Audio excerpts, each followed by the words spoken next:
Hi guys! Welcome sa ating first tablet review!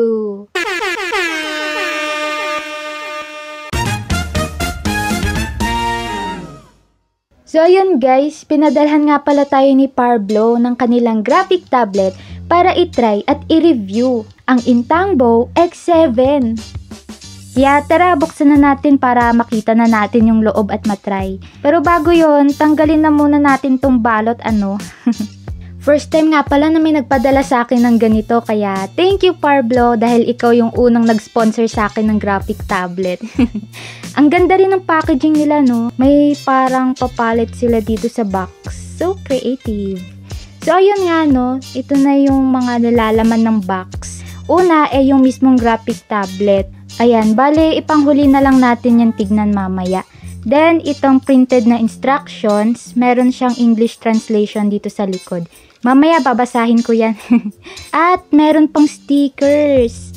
Cleaning cloth, ay baliktad. Drawing glove. Teka, matry nga. Naks, lakas maka-professional. Yung passive pen na battery free, may 8,192 pressure sensitivity, at may dalawang button dito. And nakalagay din pala dito yung kanyang pen nib clip. Pen case, warranty, quick start guide, extra pen nibs, Type-C OTG adapter na para sa cellphone. Yes, pwede rin siya sa cellphone. USB cable pang connect sa laptop or PC. At syempre, nagbabalik tayo sa mismong pen tablet. Meron itong coordinate adjustment knob, mechanical roller and function tool, 5 shortcut keys na pwede i-customize, at malawak na drawing area.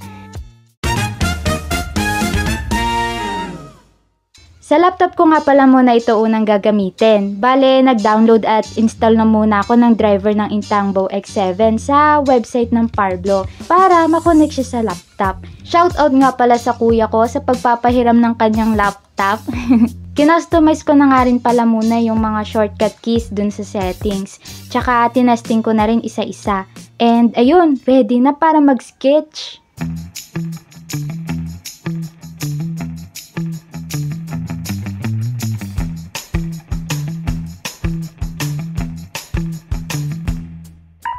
First time ko nga pala gumamit ng pen tablet sa laptop, kaya nung unang gamit ko medyo naninibago pa ako. Pero nagamay ko rin naman. Na-enjoy ko rin pala yung paggamit ng mga shortcut keys dito. Sobrang useful, lalo na kapag mag-a-undo ako, tsaka mag-zoom in, zoom out. Tsaka nagustuhan ko rin yung hand grip tool nila. Wala lang, ang galing lang. Ang galing. Yung sa pen naman, comfortable siya hawakan, tsaka hindi siya delay. At ito na nga ang ating sketch. Bali ngayon, lipat na tayo sa cellphone, no? Para, matry natin yung pen tablet sa dalawang magkaibang device. Compatible nga pala itong pen tablet sa mga phone na Android 6.0 pataas. Kaya pwede to sa mga artist or animator na gumagamit ng phone sa pagdodrawing. Naalala ko tuloy ng cellphone palang gamit ko sa pag-animate. Okay, throwback time. Daliri lang din gamit ko nun, kaya batak na batak tong hintuturo ko. Yung feeling bang parang mag-aapoy na daliri ko sa kakadrawing sa screen ng cellphone.